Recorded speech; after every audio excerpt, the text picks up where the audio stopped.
And we're live. Welcome to the Shannon Q TTOR. Boy, this is a mouthful. The Shannon Q, Justin. Now I can't find it. Where did it go? I really cocked that up. The Shannon Q number 9, Justin Dury, TTOR after show. Basically, young Earth creationism versus reality. And we're live, so let's go ahead and talk about this, guys. Testing 1, 2, 3. Can anyone hear me? Yeah, I think I can hear you at least. Yeah, you're live. Okay, cool. That was awesome. And that was awful because I was streaming the wrong Discord, but they could hear us. They were just looking at the wrong screen. I got too much on my OBS. But we're good now.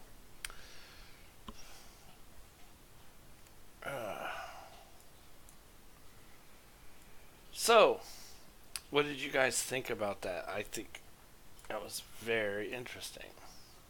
Yeah, I think it was one of the more interesting of those discussions on this channel. I think too often the person Shannon is talking with is just so... like, stuck? Did we lose people again? I'm here, but I just heard everything else go quiet. Yeah, let me do something real quick. Keep going, guys. Talk about it without me. I'm just the moderator. Okay. Yeah, I would say that it was conducted very respectfully. Yeah, I wish that more... Are we there? Okay, just lost everybody, and... that was a server move. That was different. Oh. I just have a screen full of,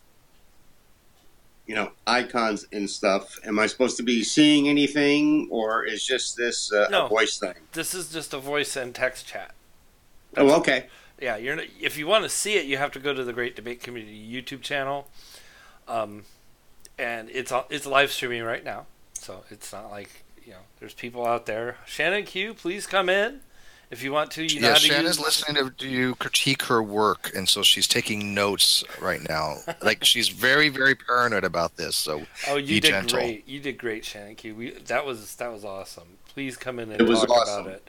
Please come in and talk about it. You would definitely liven up this conversation. You know how to use Discord. You're definitely on the server, so we would definitely welcome your input. We would welcome somebody's input other than our own. Wait a minute. I see a live stream, but I don't see a logo of me. It's only going to show up when you talk. Yeah, but... yeah, it's not like the Google Plus where you have all the logos at the bottom, because this room supports more than a limited number of people. Right. It's only shows who's talking. Maybe I'm watching a different debate. And you have to remember that there is a delay between the Discord and the YouTube stream as well. Yes. Yeah. You're showing up when you talk. Yeah, you're definitely showing up.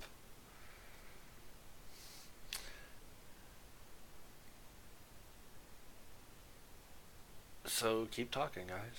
Yeah. No, wait a second. Shannon's on a call, so maybe they'll join up after their call is done. Maybe I'm watching a different debate. Okay, Dave, now you need to mute your YouTube. stream as well. Yes. You're showing up when you talk. Yeah, you need to mute yourself, Dave, because I'll mute you if you don't. Not like you need to mute your YouTube feed. We might have Justin joining us. Maybe. Yeah. Wait a second. Do you have to mute him? Because it's just too much feedback. Dave, you got to mute your YouTube Dave's feed. Mute him and then explain to him that he has to stop his YouTube feed. Right. Like your YouTube feed, you can watch. You can even have the chat going, but you can't have the sound going because that feeds right back into Discord on a delay, and it'll go back around and keep going and keep going. So we have to mute you.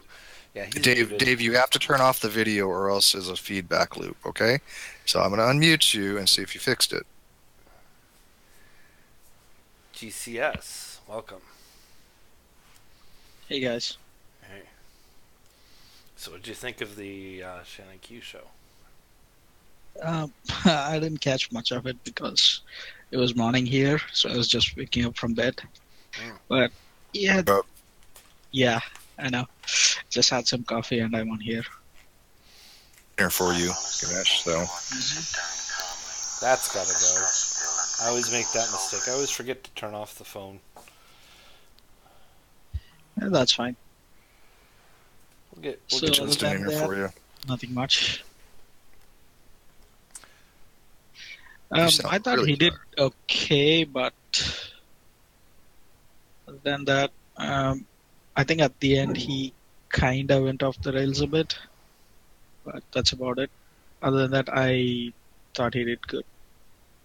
Yeah, I think that there was a bit of a problem understanding the the idea of if you have an all-knowing being create things and know what's going to happen, that kind of de facto removes free will. Like you can't have both at the same time in that scenario. And that didn't really He couldn't seem to seem to click. grasp the idea that if God knew everything that was going to happen, he could have just made Adam and Eve differently so that it happened a different way. Oh, by the way, quick thing, Steve and any of the admins, you'd be seeing my gaming channel's Discord on there. So Zug is me. So just to give you guys a heads up, it's not someone Okay. new. Zug. Yeah.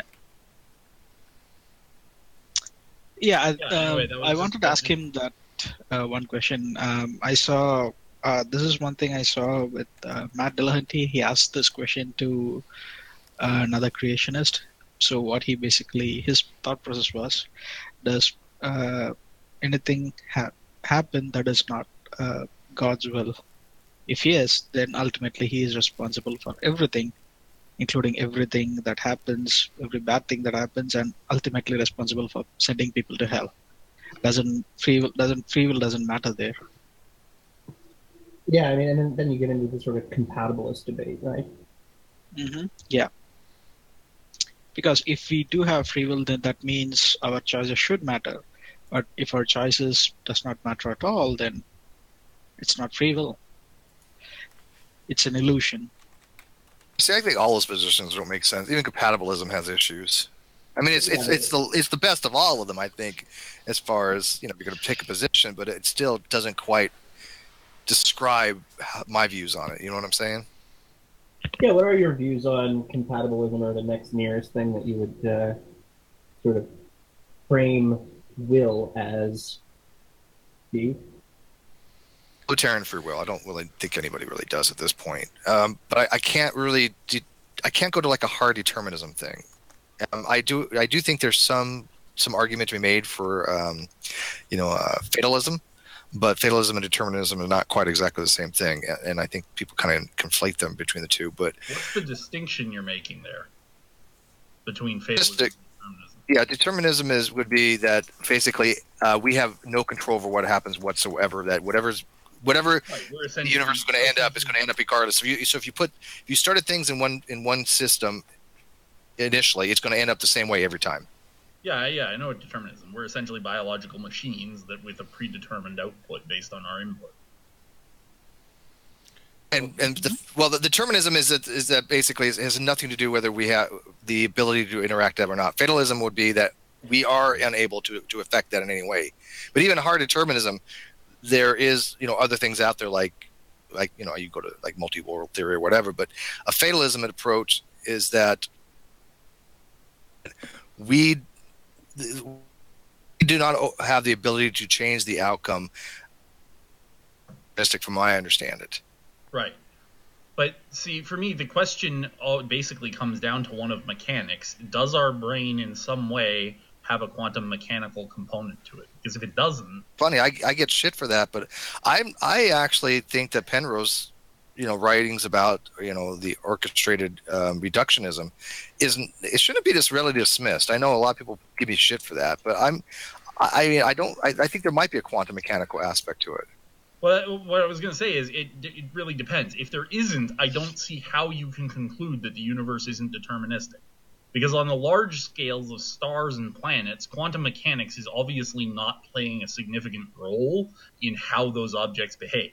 So the only thing that wouldn't be deterministic is life. But if life has no quantum mechanical component to it, there's no mechanism by which it can be anything but deterministic. I agree with you on that, and that's why I think because you have random things in quantum, you have things like fluctuations that are non-deterministic, because we don't know. I mean, there's no information that even could be given for that kind of system. So I think that if you throw in that ambiguity or uncertainty or randomness of quantum fluctuations or quantum mechanics or even in the consciousness, then that makes it somewhat non. Yeah, it makes. I think you can have a soft determinism. I think like one of the problems people have with determinism in general is it's hard to quantify how people are responsible for their actions under that model, in the sense that a lot of people would say, you know, if somebody commits a crime because someone has a gun pointed to their head, they're not acting of their own free will because there's an outside force kind of forcing them to take an action. But if you have a deterministic view, then you sort of have the ultimate invisible gun forcing all actions. Do you subscribe soft determinism to be libertarianism? Because I know often people do that. I don't, and maybe that's just me. I look at them slightly different, but I personally just say I don't know when it comes to that, because it's hard to know, especially when you start getting into sort of the quantum fields and things like this. It's hard to know what functions are actually at play that we're not measuring. But there's certainly problems with all of the currently presented models. I think any one model represents reality or what I personally think. Yeah, and I'm in the same boat. I don't have like a model that I can point to and say, that's what I think. Because they all seem to be slightly off. But that's actually where I stand. It's not quite exactly the way I think. Now again, I don't think there's one right answer to or another when it comes to this. I just don't. I think that you can make an argument for any of them. That's why there's no. If there was one specific way, everybody would think that way, right? So arguments are made, different perspectives and different ways of looking at it, what you're going to, your perspective you're coming from, like the whole looking at good and bad stuff. People have used the argument, thief is about to break into a house, and he's going to break into a house, and he breaks the window, and he sees the body on the floor, and he gets scared, and he runs away. And the body is an old lady that was suffering from carbon monoxide, and when he broke the window, got fresh air in there, and so she recovered and saved her life. So was the action by the thief moral or immoral? Well, it depends. Was it good or bad? Well, it depends. It depends on what perspective. You have to unpack all of it. Yeah, you have to really unpack. Stealing is bad, so his intent was bad. So it was a bad act to break the window and intent to steal, but the consequentialism of it was that he saved the person's life. But it still was a bad act. Yeah, I think intention is something that boils down to a lot of how you have to measure things, right? Yeah, I mean, I find to figure problems like that out, one of the most interesting subjects to look at is like AI research, because they basically have to practically solve these problems. I mean, if you look at self-driving cars, right, you have to solve the trolley problem in order to program a self-driving car. One of the ways to get around the trolley problem is to allow the driver to make the determination before they even start driving. Do you want to save the life of this pedestrian, or do you want to be more saving your own life?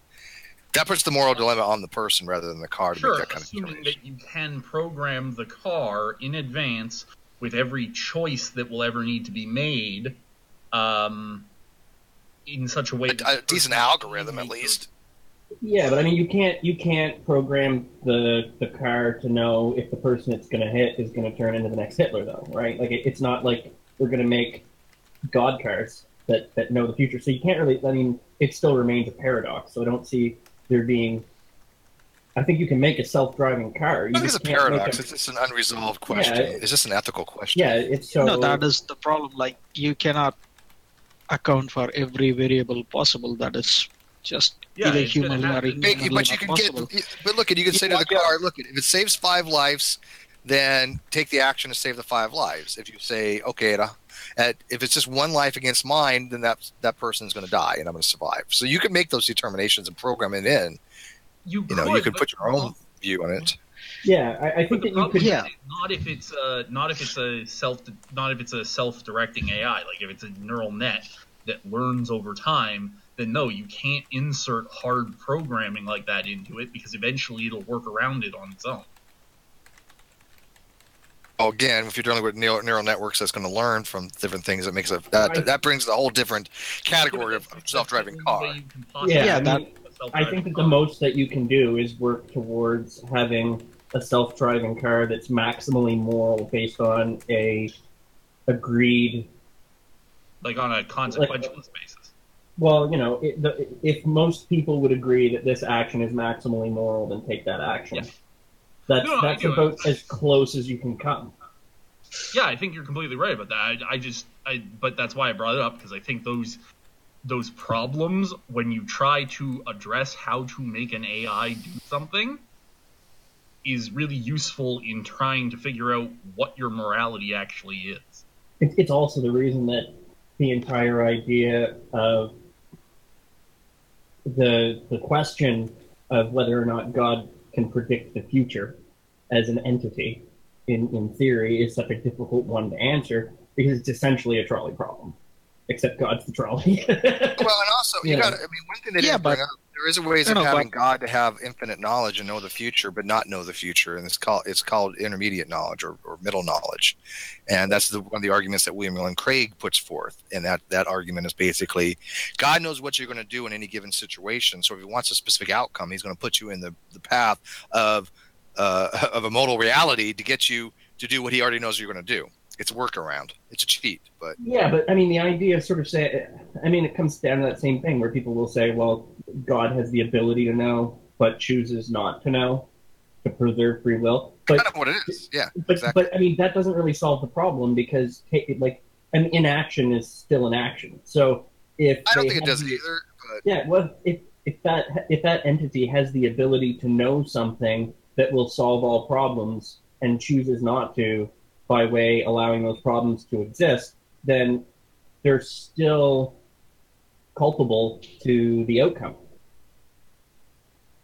Yeah, but right. If you're trying to make the ultimate morality reside back with God, then yeah. Yeah. Well, I mean, but isn't that based on most theistic arguments what you would have to do? No, I mean, I know Shannon was trying to make that argument, and I mean, there is some argument to be said. I know Matt Dillahunty makes that argument as well, that the ultimate moral responsibility must go to God. But the theist will just say, well, God doesn't have the ultimate moral responsibility only for the fact that what he says is moral, divine command theory, and therefore there's no immorality to be had. There's no responsibility to be immoral or immoral to God, because he's just always moral by definition. Now, I don't agree with that, but that's their argument, obviously. Well, I mean, that theory has massive problems with it that even the Greeks noticed. Yeah. Oh, I mean, divine command theory, I think that basically they're just trying to just throw some shit the theist way and say, hey, believe this, even though it makes ungodly amount of sense. Yeah, but again, that is going back to the whole. Yeah, but that's going back to the whole definition of what the word means, doesn't it? Like, if you bring in omnipotence and omnibenevolence, then obviously no one is going to be on there, because morality obviously evolves over time. All of us, all of our bearings, all of our thought process, everything evolves over time. We become better and better, but once you say something that was 2,000 or 5,000 years ago is how it will always be, you cannot know that. That will never happen. So that immediately goes out the window. Guess somebody said for that. Like, I don't even like the whole moral discussions. I find that to be just, they get nowhere. And I think theists like to use that as a weapon, and that bugs me a lot. It's like, and I had the same discussion with somebody yesterday who wanted me to set up a dialogue between him and King Crocoduck, because I'm looking for young Earth creationists to talk to KC about.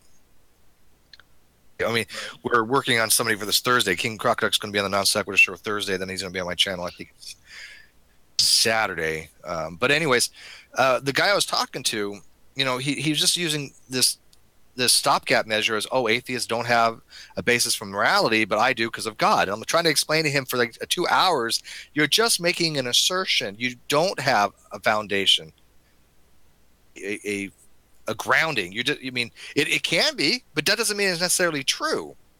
Yeah, no, I completely agree. The assertion that morality comes from God is absurd. Well, and I think that the problem it could be right. It could be a possible grounding. I have no issue with that. But to say that that's the only possible grounding, that morality is freaking idiotic. I actually disagree. I don't even think you can make a solid argument that it makes sense to ground morality in God. Fair enough. You could make that argument. But I should say. I mean, you could argue for it though. I mean, there's somebody that you can argue for that. It's a possible I think it's a possible grounding. It could be wrong. It could be impossible. But if people want to argue with that, that's at least something that's arguable and discussable. But to say that it's the only possible foundation, you're automatically wrong in my book. You can't even argue about that. That's just fundamentally flawed. Well, I mean, I think the issue is too when you get into the moral debates is that whether you're a theist or a non-theist, by the very nature, it's going to end up being a circular argument because it is a paradox. It's virtually circular, right? That's that whole. But it's virtuously circular. It's like, shut up. Let's not go into Broken Gate. I don't have enough coffee. He does. That's what Site 10 does. It's virtually circular. Yeah, that's as stupid as it gets. That is why I said let's not go there. Yeah. Types of circularity, don't get me wrong. In certain pedagogical types of approaches, they do use circular reasoning for teaching purposes. And it's different, though. And it's okay to use circular reasoning sometimes. People they have this fear of using things like circular reasoning or infinite regress. They're not like you can never have them. But it depends on the type of argument you're making. But for teaching purposes, yeah, they actually do use circular arguments sometimes because you've got to. But so what? I mean, the coherence theory of truth suffers from circular reasoning. Foundationalism suffers from arbitrariness. So what? Yeah, you gotta make. The problem is you gotta make a concession somewhere. Like you have to have a foundation of origin or foundation of something to base it on somewhere, but the problem is there shouldn't be really anything else to base it on. That shouldn't be non-questionable and common to everybody. In other words, we have to accept that is something everybody can perceive reality as it is. But the problem is, again, going back to the argument of virtuously circular or knowledge coming from something, that doesn't happen. That is a problem, right? Yes.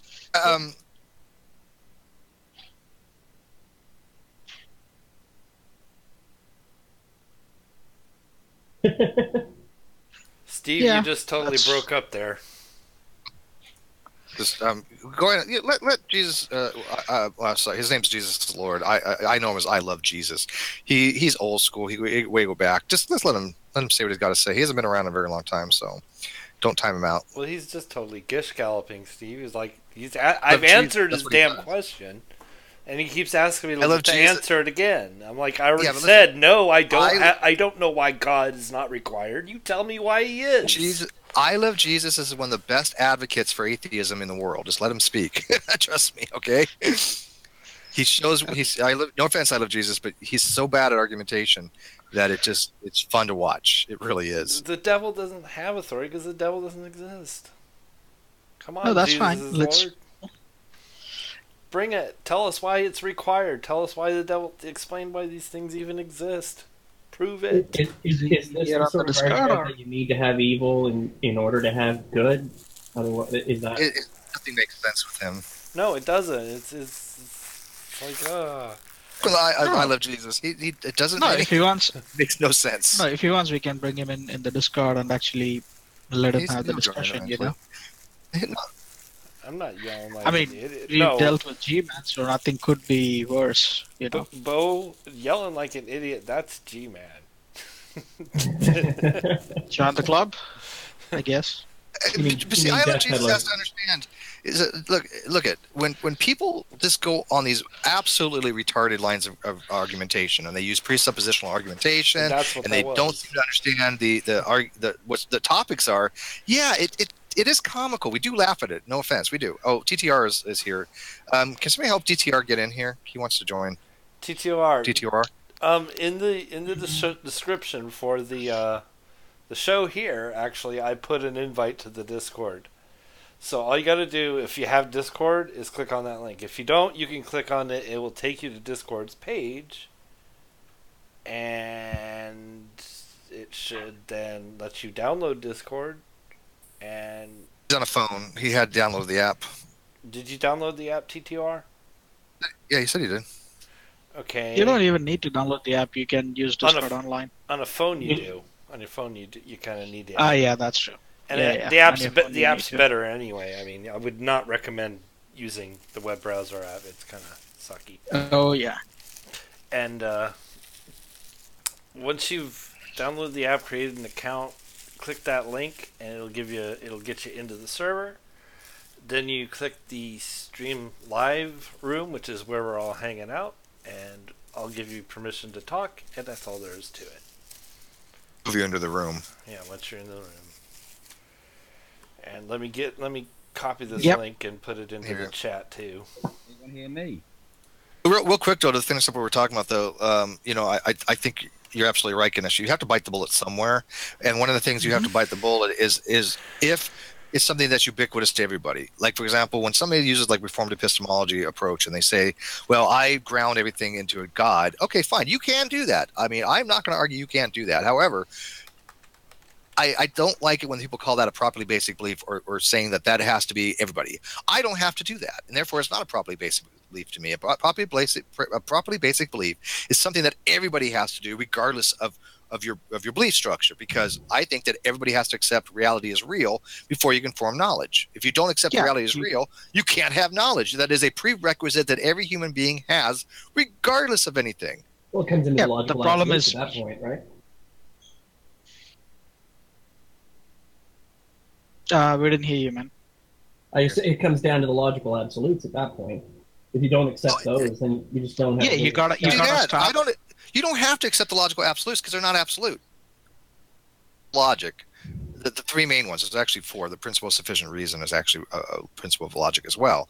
But those only hold true in classical logic. One doesn't have to hold to classical logic. There are other types of paraconsistent logic where those don't hold true. Matter of fact, Aristotle himself argued against the law of excluded metal. So people use that term like they're absolutes. No, they're not. They're something that are axiomatically observed and therefore utilized in classical theism. But you don't have to hold to them. There's no reason to. Yeah. If you don't want to, you can use paraconsistent logic. Mm-hmm. So That's the whole transcendental. The whole transcendental argument is shit when it comes to those things. Like Matt likes transcendental shit. Yeah. So what is there that's sort of like demonstrably that you can show that's in contradiction of the logical absolute? These are things dealing with propositions. They're not things that are supposed to be related to ontological reality, right? I mean, you can have a switch that's on and off at the same time. Sure. Proposition. The proposition is the switch is off. Yes, is that a true or falsehood? That's how the proposition would be. The law of excluded middle says to be a truth apt proposition, you can only ascribe to it true or false. But if there could be other things to it that are not, make it a non-truth apt proposition. Yeah, I suppose you don't like have to adhere to these things. Only holding true in classical logic. There's 30, 40 different types of logic out there, and some of them don't hold all of them to. They're also called not just paraconsistent. It's also called what's the other term for those? It doesn't have to be Boolean logic. Haha.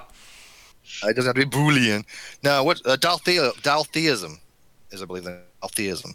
Okay. Wasn't he in Street Fighter? Really good video on that is called Carneades.org. On that kind of stuff. Very complicated. He's not easy to follow because he's super smart, but he has really good videos on those things. Yeah, interesting. that's fine. What was Deity uses the law, the principles of logic as weapons. It'd be What crazy. was- That's why you get shit what on. what was your take on what was meant bringing feminism into the tail end of the discussion? Because I didn't quite follow what was meant by saying that bringing up Eve would go against feminism. I don't know. That's a good question. I We think should- he we was should ask grasping Jim at that. straws, actually. Nice guy, but he was on the ropes the entire time. Unfortunately, he's obviously not familiar with a lot of these topics. He's not familiar with the science. He's not familiar with the philosophy. He's not probably even familiar with the theology. But Shannon had him on the ropes, and I think he was just grasping at something because I don't no idea where that came from. It had nothing to do with anything. Yeah, it just sort of came out of left field, and I was like, "Wow!" I couldn't follow quite what he But was trying again, to get at. yeah, but that is common with everything, right? Like, if you base your entire view on something that is faulty, then when that fault gets pointed out, then you're obviously going to have problems. You can either take the normal route, or like, okay, that might be mistaken, or you can take the Seidenbruggen gate route. La la la la la. It is true. I'm not hearing anything. Yeah, I know. Even the theologians, even the presuppers, most of them think the Site 10 route is just horseshit to begin with. So Yeah, but that he doesn't have much of a following. means they have shame and common sense, which obviously you cannot expect from anybody. I just still find his most name people. hilarious.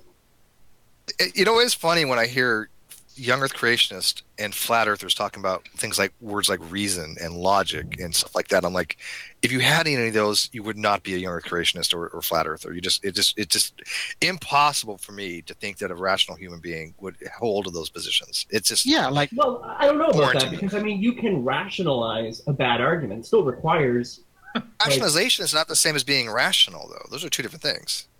Yeah, I like mean, the they're chapter we had connected. with Gibby. They're connected. It's just one is an improper use of the same tools, right? No, you don't have to be rational to rationalize something. Rationalization means you come up with ad hoc explanations, and that's what young Earth creationists do. They're all ad hoc. Fair enough.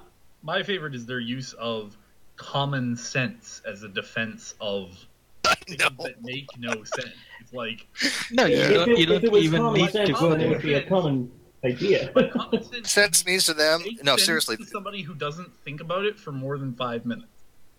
common sense to them means I don't understand this, therefore I'm just going to take the most simplistic approach and go with that as if that's how things actually are. That's what they're determining to be common sense.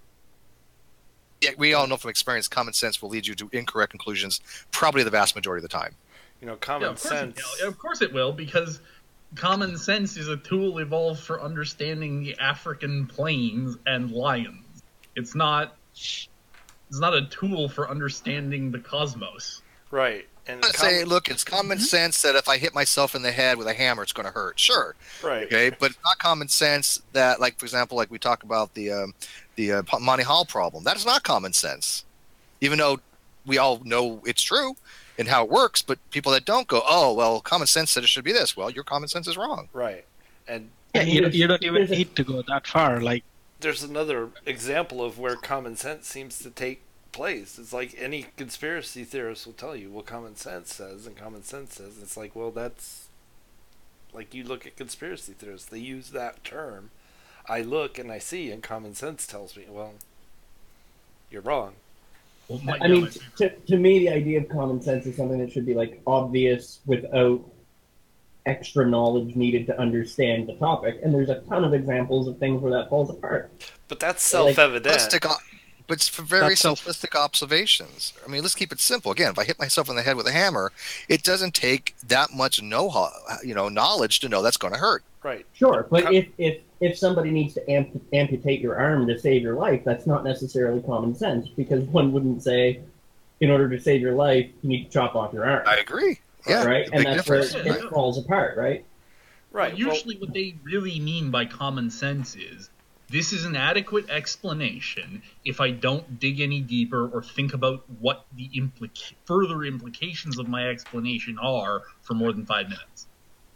I agree with that as well. That's why when Pelagia left Young Earth Creationism, it was because what he was learning was not coinciding with what he thought was common sense, and he was realizing, wow, yeah, I've been lied to all these years. Young Earth Creationism, it's not scientific. It is wrong. I can show that it's wrong now, and because of that, he lost complete faith. Right? Yeah, I completely understand. Like, I've never understood, like, at least with most religion, when it comes to a more abstract kind of religion, I can understand the appeal. I can understand how someone might believe that. With Young Earth Creationism, I have never understood how anyone can come to believe that. Well, I mean, it's not that I don't think it's that. Well, I mean, I'm sure there's some people that come to believe it because they've somehow been indoctrinated. But I mean, a lot of my family, when I was growing up, were Jehovah's Witnesses, and they're technically all Young Earth creationists, right? They believe in the 6,000-year-old, or which I never believed in, even when I was growing up, because I thought dinosaurs were cool and I knew they lived a long time ago, and that was enough for me. So I left religion really young and without a whole lot of trouble. But I mean, when you look at the average person that's in that situation, they're looking to the people that they rely on to survive, right? Like their parents, their community, and you need to have a trust factor to be able to move through the world. And if people are saying, hey, this is the way it is, and these are the same people that you rely on, you tend to accept it. Because if you can't accept what they're saying, it destroys the internal safety that you have, right? So, I mean, I don't think that it's surprising that people come to believe it, but I think that it's surprising that they don't stop believing it as often. TTOR says he's on Discord, but I don't see him in here. Well, I think he hasn't joined the server yet, Steve. So I just sent him the invite link over the chat again. Oh, I see him. I see him. Wait, hang on. He's not in here, but hang on. He sent me a message. Join server. Let me give him the server thing. I gave him the link in the chat. Server. Hi. Hey. Hi, Shaggy. Shaggy Satyr. I am the shaggiest of satyrs. I Love Jesus says, I don't know the exact age of the earth because it says that in the beginning God created the heavens and the earth. Who knows how much time passed as the earth and universe was being made? Well, see, I think that's just as bad as somebody saying the earth is 7,000 years old. Look, if you don't know the age of the earth with all the evidence out there, you ain't looking hard enough or you're being dishonest. Because there is overwhelming evidence that anybody that can read can go look and find out from probably about 100 different disciplines of science, all having conciliation between the age of the earth around 4.54 billion years, plus or minus 200 million years or so. All of them say that. There is no branch of science that has anything else but about 4.5 billion years. None. So if you don't know the exact age of the earth, or at least approximately, you're not looking hard enough. So they count their creation scientists as scientists, Steve. Yeah, and spirit scientists. I think that the age of the that is a misnomer. Universe are in any people like what's his name, Zakir something or another. You don't need to know. Naik Zakir. Zakir Naik, yeah. Yeah, Naik Zakir. Somebody says, I don't know the exact age. Well, nobody's asking you for the exact age, but you can get into what's called a range, a probabilistic range. It is far more probable, 99.999999999% more probable that it's 4.5 billion years than it is somewhere in the range of 1,000 years, right, or day. Yeah, give us an order of magnitude. How many zeros does the number have? You notice the words that I Love Jesus is using? The exact age of the earth, right? Nobody's claiming they know the exact, right? But they can give us a range. Exact doesn't matter. See, does in his debates, he tries to use really precise math to make it seem like he's being more precise than his opponent, when the level of precision he's attaining is completely irrelevant to the conversation. What is more likely, 4.5 billion years or 7,000? That's the way to approach it. Well, the odds, I would say, of it being 7,000 years are epically on the magnitude of minus, Sure. Wait. I mean, it's just ridiculous. Wait. On that, I got a quick question. I'm being a conservative here because I think it's impossible. I think it's been disproven. No, even in that, I have a question. So, when was the Gregorian calendar adopted? Or interrupted? Adopted. The Gregorian. Western calendar was switched from 9 months to 12 months, right? 1100. Yeah, somewhere around 1100s or 1200s, right? Yeah. So when they calculate the age of the Earth using the Bible, so do they include that calculation? Do they know the exact date with that? Well, no, it's not based on dates. It's just based on adding up all the time that the Bible accounts for, right? Like the Bible says. Yeah, but that is the problem, right? Like for example, that's a huge problem. I mean, honestly, the most they could do with that is round up the age of how long humans have been on Earth. That's literally the most they could do. There's two huge problems with that. One, when Usher did his chronology, and that what the Seventh-day Advent did actually take, that was Ellen G. White. There's two fundamental flaws in his methodology. One, it was not somebody beginning somebody as a linear thing, as in father-son. There could have been multiple generations between two people mentioned in the Bible. They know that. Second of all, they were also on a base 60 system. So when it says like Methuselah lived 981 years, that translates to actually 81 years. Right, that factor of what, 60 bull? Yeah. It's base 60. Yeah. And 981 and base 60 to convert to base 10 would be 81 years. Yeah. Yeah, that is a problem. Like there are tons of problems in calculating the age even with that set. And one more thing I want to address that he said you don't have to be there to know everything. That's completely idiotic. Like, for example, I don't know that the exact date or time that my great-grandfather or my great-great-grandmother was born. I don't need to know that to know their age, to know their life, everything. Well, I can just know the year they were born and I'd be good. Ask you, Ganesh, what is more likely, that your great-grandfather was born in the 20s or born in the 1990s? What's more likely? 20s, of course. More likely, based upon what we know to be the case, what we observe, we know that it would be impossible for a great-grandfather to be, 40 years of age. Well, it shouldn't be impossible. Well, it's not impossible. He'd be in 1890s. Highly unlikely. Mm-hmm. Yeah. Right? It's far less probable. 40 years of age is impossible, but... No. Okay. Given his age... I want to address... I mean, in a time when they didn't know to boil their medical instruments to clean them? What's more likely, your grandfather being born near the turn of the century or being born last year? Turn of the century. Right. Because range that we can have by probabilistic argumentation, and I live by the century, you mean 1900. Yeah, I can just add up the information I got from my parents and grandparents to know how old he was. This is how forensic. Even absent that information, you can still make a reasonable estimation. Yeah, even without that, if I can trace my family history, I can go back and trace the documents. And forensic science need to be there. Forensic science does it all the time. Even if you can't trace your family tree, you can still make a probabilistic determination that they probably live within a certain range, and you can rule out other ranges by length of. There's a zero probability of There's a zero probability of my great grandfather living last year or being born last year. Zero probability, right? Zero, that is. Yeah. It's physically impossible. Excluded. It's physically impossible. Right, and you can go back to where you can probably say, okay, during this time, it's highly unlikely, but it is possible. We've had 7-year-olds get pregnant, so it is possible, right? Right. Mm-hmm. Have a mic now?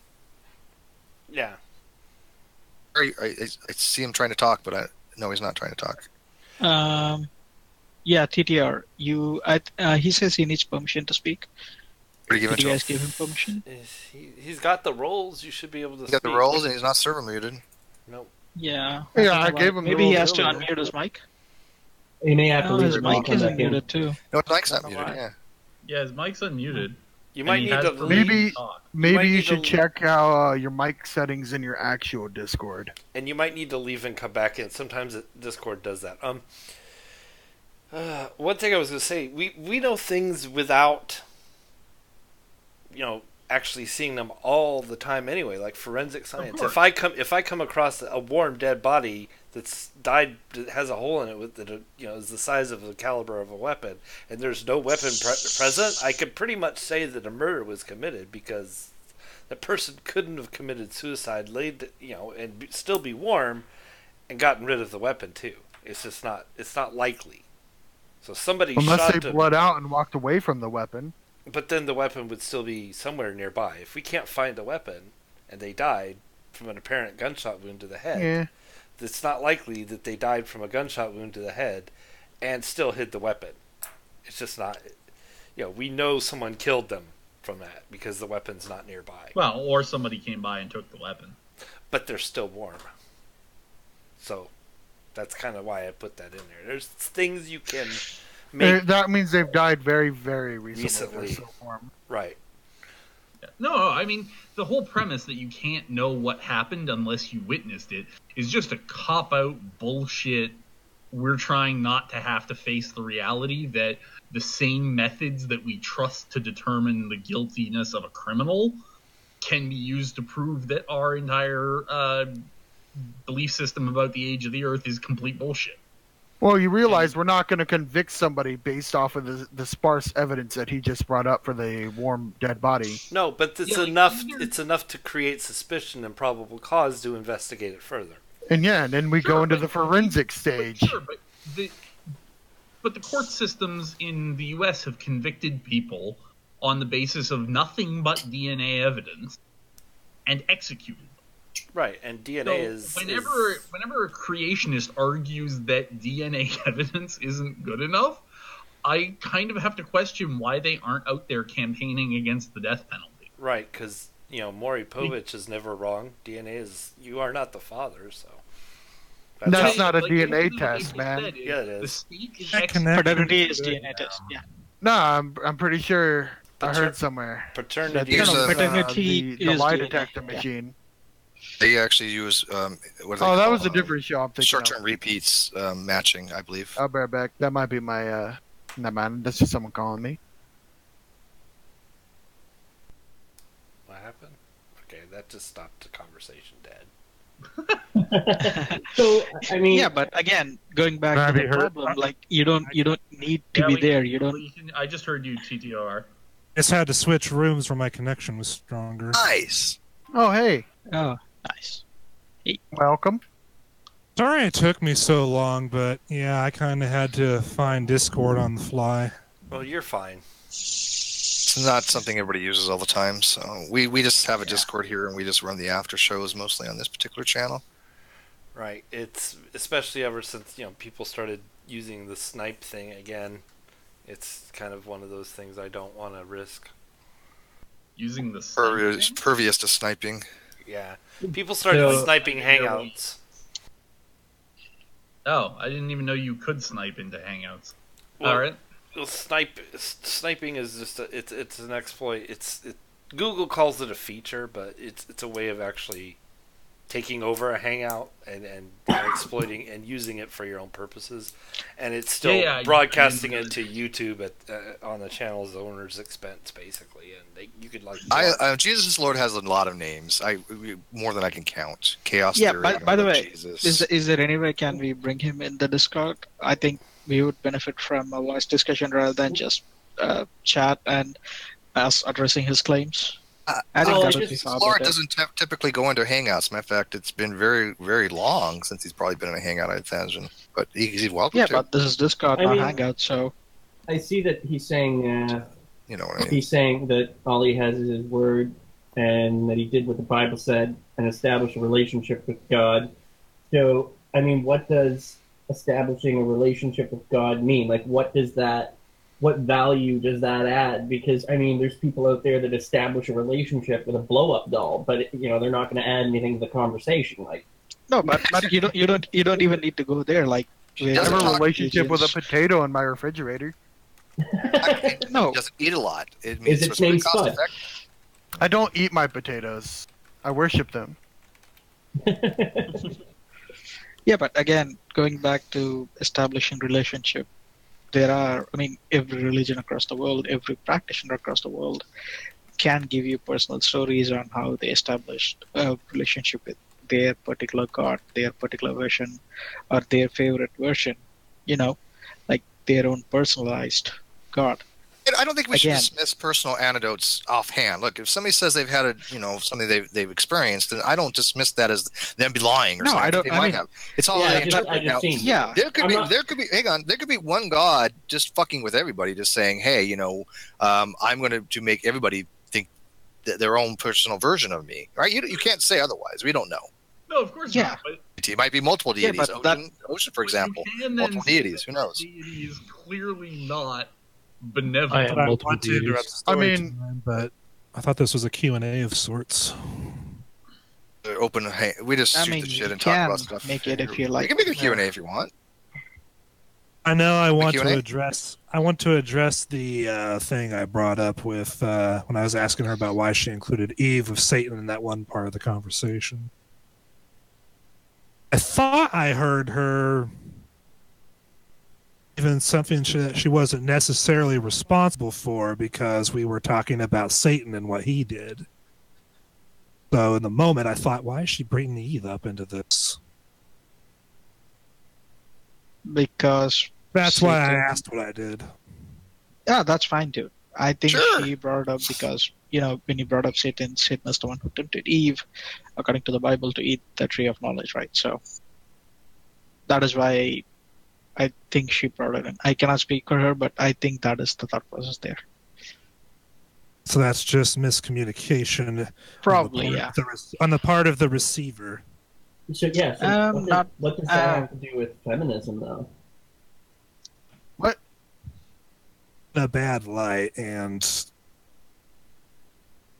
who empowers women everywhere, so I figured she'd want to empower the first woman who ever lived, which there is such thing as a first woman who ever lived. Yeah, but in the evolution again, there is no first woman. But that would have been Lilith. In the That would have been evolution Lilith, world. not I Adam mean, or Eve. No, women that there is technically no a first. woman, There huh? is a first chicken, so there'd feasibly be a first human woman. Oh, there was not a first chicken. No. There was not. No, there is no first individual. There is first populations. Because whatever That is the we would difference. call- Population, yes. Yeah, whatever we would Well, call that first first chicken could have individual. reproduced with its predecessors. individuals, I What should would say. you call chicken? According to the Hebrew mythos, the first woman, which Eve was based upon, was Lilith. That was Adam's first wife. Yeah. Fortunately, had sex with archangel named what was his name? Can't remember his name. Starting with an S. It's fine.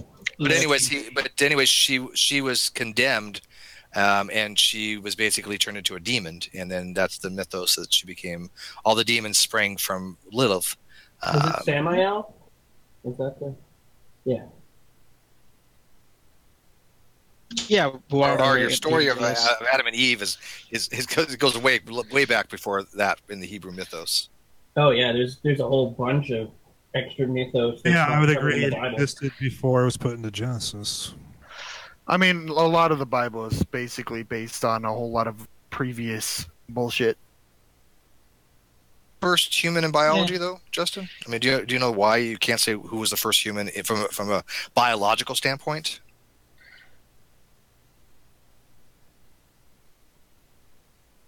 Like Being Okay. is because there's no line of demarcation of when a human exists. It's a gradual process, and so we have a range of period of time where we say, okay, here was the first population of humans, but in that, there's no way to You say cannot- what was a first. It's a meaningless expression. how do you get that first population of humans then? by gradually diverting from the parent stock. You're gradually accumulate having genetic divergence. changes. There's this gradual divergence from the previous set to the new set. When we make So that, it'd be- So first, eventually, they go from fitting the classification of the previous race to the new one. Well, not rainbow, race, but right? you know what I mean. Where does the color? When does it change from indigo violet? There is no indigo. When did YGP. when did Yeah. Chihuahuas become Chihuahuas and not foxes? When does red turn to orange? When There's was- no. It's a There's- gradient thing. There's no line of demarcation. You cannot. Where that was is the a problem. first- Like Where was the first not wolf? question? The first real like bred dog. Where's the first one? Though. Well, there What do you wasn't mean a because bred there dog? wasn't because Right. we wolves started realizing, hey, we like That's to actually feed not them. true. We like to feed them. So eventually We feed them in favor of First dog. companionship and protection, and then that just stopped being protection. Right. Completely arbitrary. Can I ask a question? Me? In general, just to anyone. Being an ex-Muslim, I've learned that the story of Adam and Eve, and that their children actually had sex with each other, which is incest. Is that true in Christianity and Bible? It would have to be. Of course. Yeah. Logically. To my knowledge, the Bible does not mention anyone else that would have come in. My mother just always assumed God made new people. They have an ad hoc explanation that they added people from the land of, was it Canaanite or Cain? No. It's something different. I've heard that point being made. Kicked in yet to make incest a bad thing, so Incest isn't a bad thing? Later. Right, that's what I'm trying Incest, to ask. incest would not have Is that had the contradictory? bad genetic properties it has today back then because you hadn't had 2,500 years of the law of entropy at work to make that happen. That's why you have. No. That's why the law of Moses has the rules against incest, but it didn't come along until way after Adam. Justin, what you just said is so not right, because if you have just one single mating pair, you're already going to have problems within the second generation. It doesn't matter how many years it takes. That is why you need a good genetic diversity. Diversity, yes. Yeah, I mean, but as far as I know, the argument's always been they were closer to perfection, so that wasn't a problem. Thing is perfection. What is a perfect genome? Exactly. I know that It's it's not a sufficient nonsensical, explanation, but that's. And it also that's doesn't the matter easy how thing much to get. genetic I information told you. you have. Young Earth creationists I mean, give ad hoc this is explanations. the- there you go. This is the Canamic Genome question. deteriorating over time. I'm sorry? Is the genome deteriorating over time? No. No such thing as It's genetic. getting better. Yeah, there's no such. No. There's no such thing as getting better or It worse. changes over time. It doesn't deteriorate or get better. It just adapts to. Parents have the same Sanford's argument of genomic decay, which he calls genetic decay, doesn't exist. There's no such thing as biology. It's completely ad hoc. Genomes don't get better or worse. What they do is they get better with respect to the environment if that population is going to survive in that else they die out. Like for example, if you're an apex predator, you wouldn't see much. Yeah, like if you take whales or any other apex predators, for example, if you are the dominant in your niche, then you wouldn't see much genetic difference. But if your population is insanely stressed, then you would see a lot of genetic variation accumulating in a very short time. It is not enhancing or degrading. It is just adapting and changing to suit the conditions. Look at Back great to the white sharks. And We have it goes to the environment, right? That are 50 million years old that are essentially the same as modern white sharks. Well, the coelacanth, same thing, right? The modern ones are not the same as the ones that lived millions of years ago. People go, oh, they haven't changed much. Well, they have genetically. They just haven't changed phenotype much. But again, younger creationists like this ad hoc stuff. If somebody was born tomorrow for some reason without lungs and they had gills, it would be a terrible thing if they were born on land. I'm hearing the environment has a big influence on what happens to the genome. The environment it's called selective pressures. Believe in a form of that. Pre-flood world is way different. That's why you had people living longer. Environment changed after the flood. That's why they started living nowhere near as long. No, if you think we don't believe in it as a gradual So what was change. different about it then? Like, can you define No, for no, me no, what no. was so different? Because I'm No, telling you, Let's not have everybody jump on him at once, guys.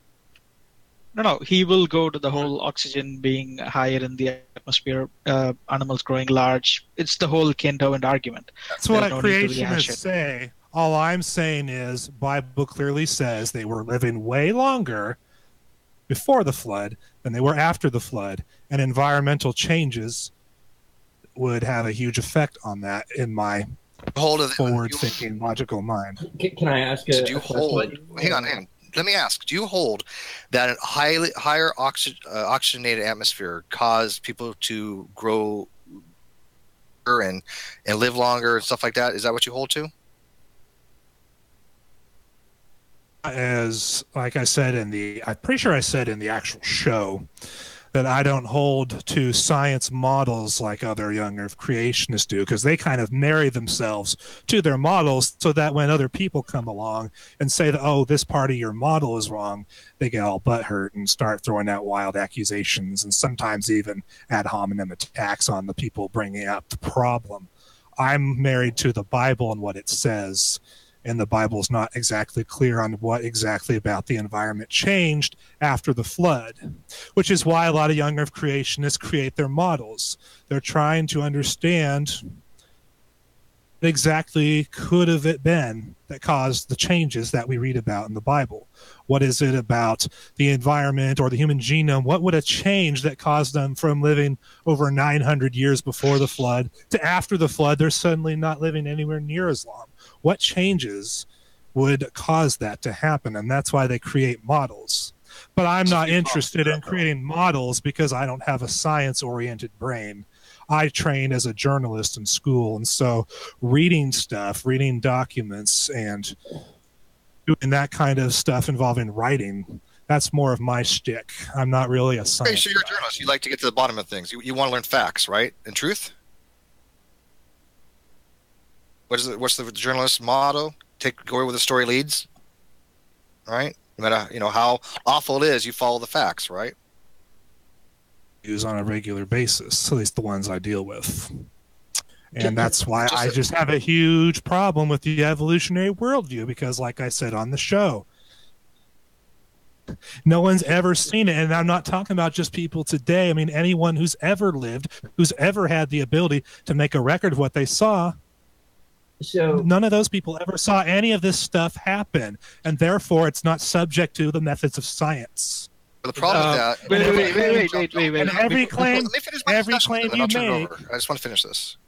Go ahead, Justin. Make about an evolutionary historical event in the past is a historical claim, not a scientific one. So when you make claims about science regarding something that's a historical claim, I just don't see any reason to buy anything I'm being told at that point, because it's not the right worldview. It's not the right worldview. It's not the right field of knowledge is what I mean. Address a couple of your points real quick. If you're going to tell me that evolutionary historical events happen, I want historical documentation that they happen, because we're talking about history. If you're going to tell me about science, I need to see stuff that we can observe today. Right, but I don't see any of that. I'm having this conversation. Let me have it, and then you can have it. Hang on. All right, so there's a few things we need to clear up. One, it's already been disproved that an oxygenated environment can lead to increased sizes, except for insects, because the way they have the respiratory that goes through their legs, they have little holes in the legs, and because the way the respiratory is done, they can grow larger. Okay, so that one, I know you don't accept it for the people out there, though. That one's already been debunked. But an evolution is not a worldview. That's just completely flawed from the get-go. Okay, I don't know how you're using the word worldview, but what a worldview is a theory of the world. It's a collection of things. You don't have evolution as a worldview. Evolution is just a change of allelic frequency in any given population from one generation to the next generation over time. That's what evolution is in biology. We know that happens. Now, your historical thing, we know. Do you agree? Everyone's born an atheist. Then is that what you're trying to tell me? No. I do not believe everybody's born an atheist. That's two different. That's the logical implication. If evolution is such a fact, and religion, Justin, hang on. Let me finish my train of thought before you go into atheism here, okay? Because evolution and atheism are vastly different. They're not even remotely. There's no relationship I'm between. I'm a theist and I'm an evolutionist. Together. They're not even remotely similar to each other. If you reject God, then you have to accept I'm not an something, atheist. especially about origins. So, like I said, TTOR, I am an evolutionist, but I'm definitely a theist as well. Yes, and I accept evolution. So don't argue things that we're not arguing with you, okay? Let's stick to what we're talking about. I'm not an atheist, so anything you have against atheism is not going to apply to me, okay? So, you reject God. You reject the Christian God, Steve, right? Like I reject his version of the Christian God. Right. So from his perspective, you would be an atheist because you're actively rejecting his God. I'm not labeled as an atheist, so let's not go down that route. So well, I'm just saying that from his perspective, as far as the God he's talking about, you reject that claim. But evolution, TTR, do you agree that you were born? He's talking to you if I wasn't. I'm born. Was born, yes. Great-great-grandparent born. Where are you going with that? That if you have no historical record, you know, because what we observe today, that people give birth, and that's the only way vertical gene transmission you could come to being. We know. I don't have family records detailing that. Did or don't. My point is, even if you didn't, you still can infer that you had a great-great-great-great-grandparent. Could you not? Yes. Based on seeing it in other people's with evolution, we know speciation occurs. We can observe speciation today. We can trace speciation back, observed speciation hundreds of years, and there's no reason why it doesn't go back further. So because you can see microevolution happening, bro, those are nonsensical statements. Tell me where I can go to observe macroevolution happen in action. Where can I go to see one kind turn into another kind with my own eyes? No, wait. Now hang on, guys, stop, please. If too many people are talking, and I want to have a discussion. Go ahead, Steve. Go ahead. It has nothing to do with kind. That's not what you said. You said, where can we show you macroevolution? Wheatgrasses, we have seen undergo macroevolution by whole genome duplication and polyploidy in real time in a single or two generations. That is a fact. Go look it up in Wikipedia if you wish to, if you want to keep it simple. Look under macroevolution in Wikipedia. It would tell you right there that in certain kinds of plants, and one of the plants that they talk about is wheatgrasses. So we have seen macroevolution, contrary to what you're saying. Herschel mentioned that too, and that was a load of crap. It's still a plant kind. You never outgrow your answer. Wait, Steve, before we go any further, he has to clarify what he means by a kind. He cannot just say it's still a plant kind, it's still some kind. He has to define what kind is before we go any further. Let me give my. If not, there is no point. You're right. Let me say my thing. A plant. Wait, Justin, and you can explain what a kind is. A plant population will always produce plant populations in perpetuity forever. There can never be a non-plant population coming from a plant population. It doesn't happen. It's called Meyer's law of monophyly. Okay, it's a well-established law in biology. Wheatgrass is always going to be a plant or always going to be a grass. That's a fact according to evolution. Okay, that is nothing against evolutionary theory. That's what evolution theory predicts. If it became a non-grass, it would invalidate evolutionary theory and someone would win a Nobel Prize. So that's what I'm saying. Now you tell me what a kind is. On the show, what it was. A guy on the Evolution versus God documentary, I can't remember his name, told Ray Comfort that when Ray Comfort uses the word kind, he thinks that Ray Comfort is referring to the word family. Now, if I remember classification right, there's family, and I think there's genus, and I think there's species. So when I'm thinking kind, I'm thinking the word family. Reason so far to think that what that professor told Ray Comfort is wrong. So I just assume, based off of what our animal classification system is, that that's what a kind is. It's a family. No, he's wrong. I'm telling you right now, he's wrong. There's no classification. There's no taxonomic level in biology of kind. It does not exist. I mean, what we call families is kind. Are you listening to me at all, Steve? Okay, that's what you said a kind is in biology, right? Is that not what you said? Classification system, and I saw the word family, and then I saw genus underneath that, and then within genuses I saw species. Classification system years ago to see if what this evolutionist was saying in this Ray Comfort movie was true. We have domain, kingdom, phylum, class, order, family, genus, species. We pretty much all know this, okay?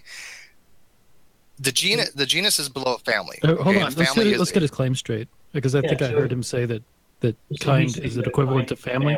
Is that true? I heard an evolutionist say. No, but what do you say?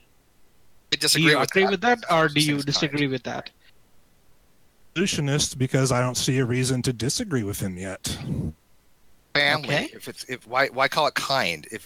Even then it's not right because when you No. Let's before Hold on we a go second. there. The reason why he'd be calling it kind is because it's in the Bible. Family is going to be part of the scientific setup that he rejects. He's going to be using the term that is in the Bible rather than the term that is in the scientific. Okay, so family produces after its own family. I would agree with that. Yeah. Too. I mean, you don't lose your historical taxonomic level. So anything in that family is going to be made in that family. So what's the problem with evolution then? If evolution teaches exactly what you're saying, that can't be proven. That's why. Just a little. Okay. Your theory's not proven. Didn't so you what? just say you agree with that then? I you think disagreed with it. I think this is there's a little bit of disingenuous here. Disingenuous here. Because if he's going to, you can't say that what he's saying is what evolution teaches, because I think that the thing that he would object to is that there was a process that got to the families that we currently have, and he's going to say that. But that's different. That's not what he's going to say is that there was a creation event that happened on the level of family, and that may or may not reflect exactly the case with how scientists have ordered family, but let's go with that for a second. So if his idea is going to be that at creation, when God created the birds and the whatever, everything over the course of those 6 days, what we had was a result where all the families of animals were created. And okay, well, give us a family of animals then. Oh, that's fine. Give us a family of animals then that was created. I don't have the information in front of me. Yeah, again, that might be unfair as well, because like I said in the show when I was to talking to Shannon, I don't have that great of an ability to pull stuff out of the noggin on the dime, especially if it's not something that I haven't been looking at a lot or I haven't looked at recently, and it was something I did years ago. So, fair enough. Do you agree though in evolution? Canine is I'm just curious. What do you consider? Okay, well, let's say canine then.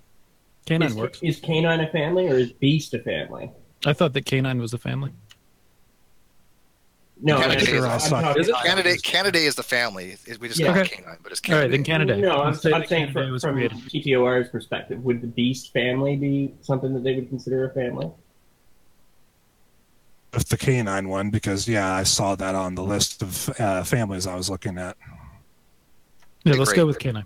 Okay, great. So we have canine families. So do you agree that according to what evolution theory predicts, that once something is in the canine family, all descendants will be members of the canine family? Hey, what do you mean by once something becomes a member of? We think that's where the malform is. Yeah, that's where the malformation is. I get it. Right. Yeah. He thinks they're created kinds, right? The families came from orders, and orders came from classes, and classes came from phylum, and phylum came from the three domain system. What you would say, Steve, is that once something has been, once the canine is created, they will only beget canine. Yeah. In his perspective, once God, that's the question that you should be asking, rather than once something becomes. I will say, kinds produce after their kinds. Frame it in his way. After the canine family was created, evolution will take over at some point, right? I mean, the first reproductive cycle is evolution. All descendants from that first family or kind of canine will always be canine. You agree, right? Yes, any changes that will be made within the family, it will not cause them to go outside the family. Evolution as well. Never leave your historical family. Making progress here. There's commonality. Great. Believe that. Okay. Do you also recognize that we can actually trace back, for example, between Felidae and canine, and show that 55 million years ago, they do share a common ancestor to both of them? I have no reason to accept the timeline. Doesn't matter. Okay, fine. Doesn't matter. We can still do you agree that we can show that there is a common ancestor? Ignore the timeline. We can show that there is a common ancestor to both. Do you agree on that?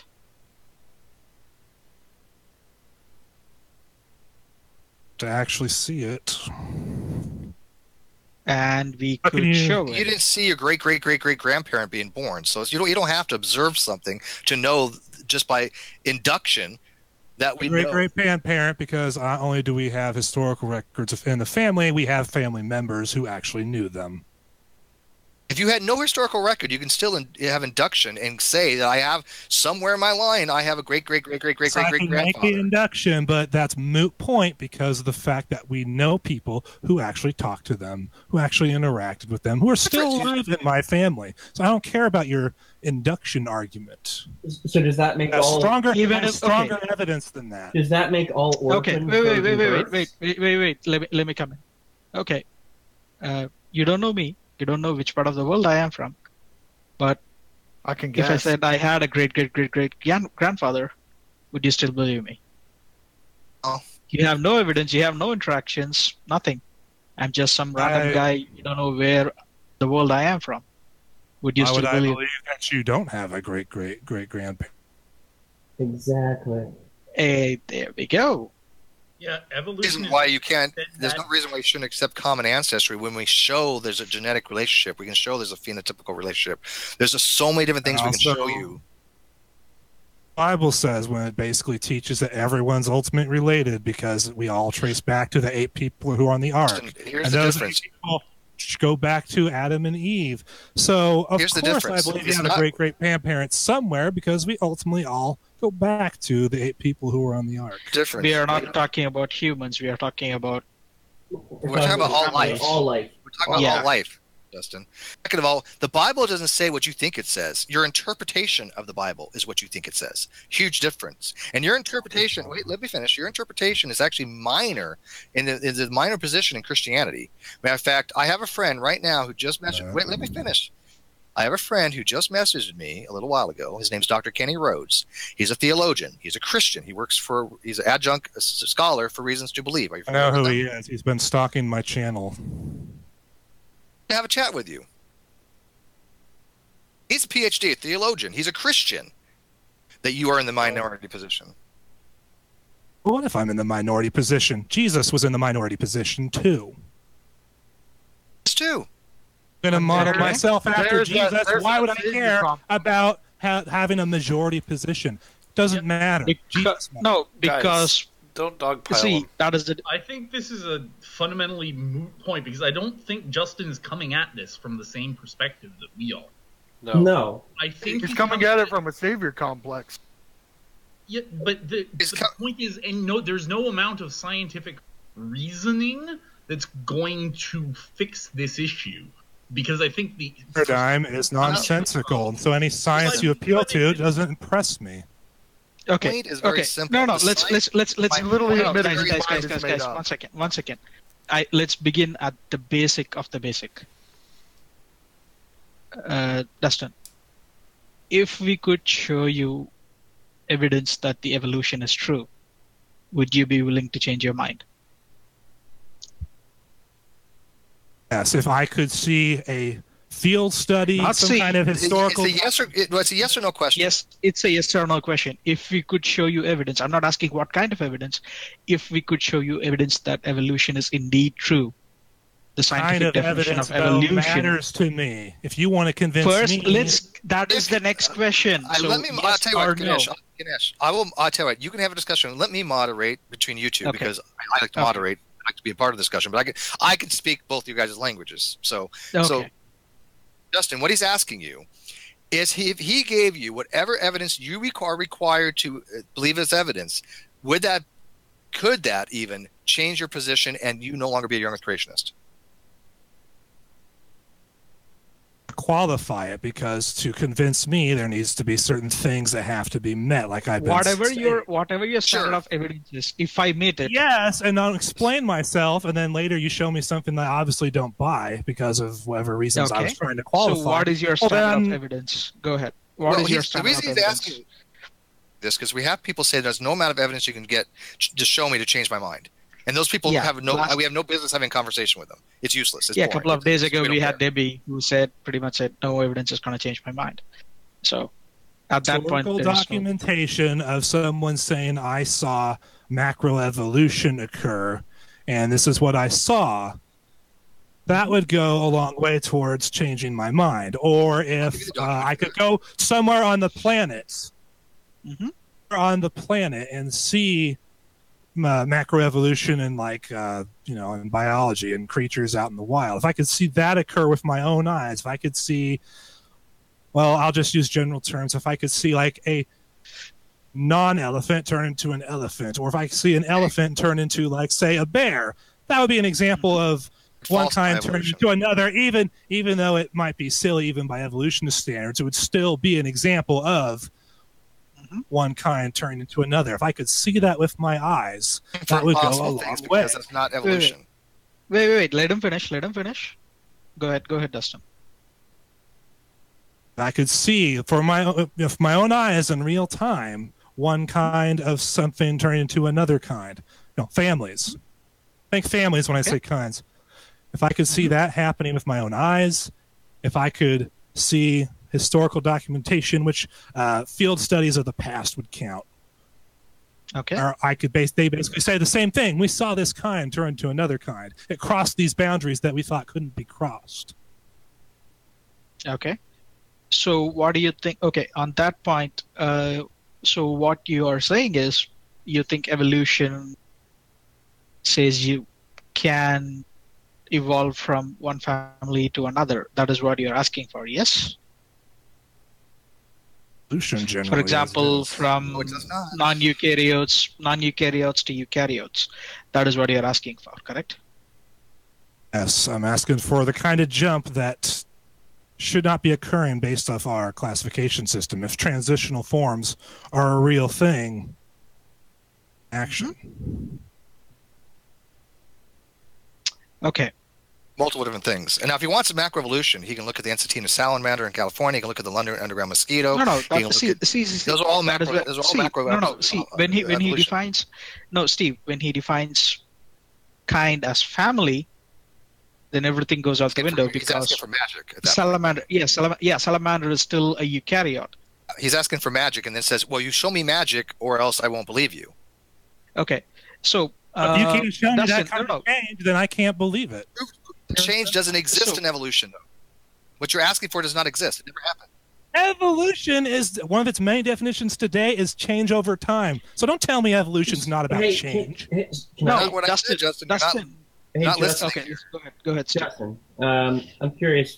Evolution is change, but Justin, something does not. Steve, you said you were going to moderate. So it's my hangout. It's my chat. I know. I'm just saying that's what you said earlier. You know what? I tell you what. The reason I'm doing this is because I have to leave here in about 5 minutes.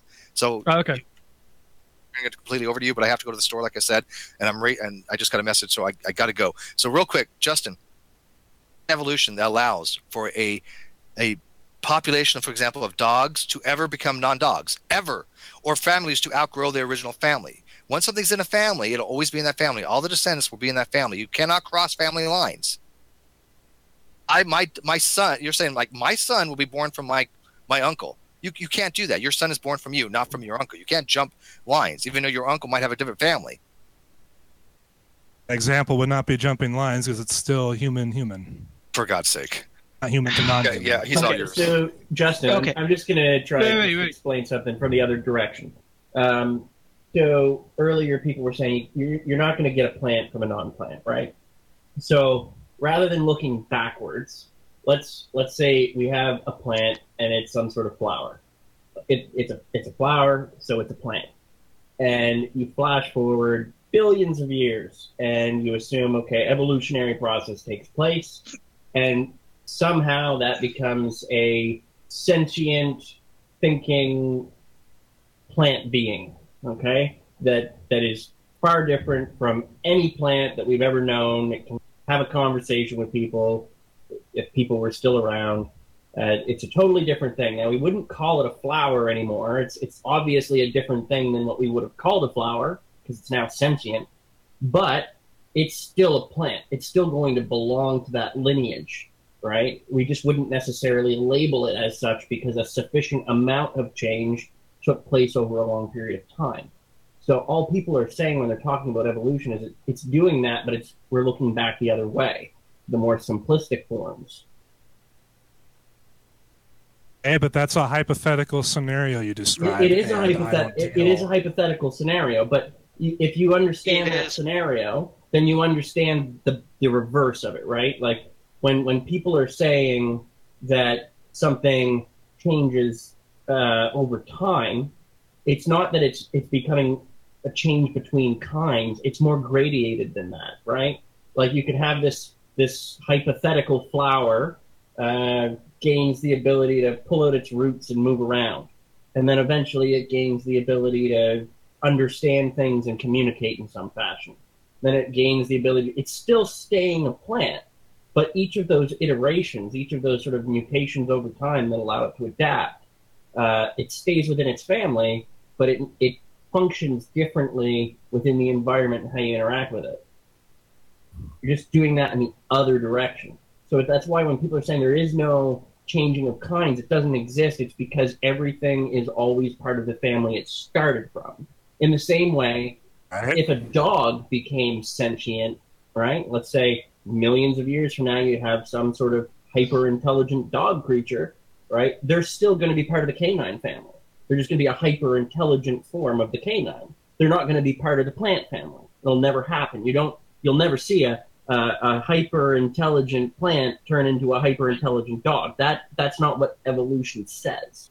But I think the point that you're missing, if I may, in your explanation is that what can happen is a family can branch into two new categories that are subcategories of the family. But it inherits the label. So when we work it backwards and talk about higher things in that process, like the order of animals, we're talking about a period in evolution before the distinctions existed.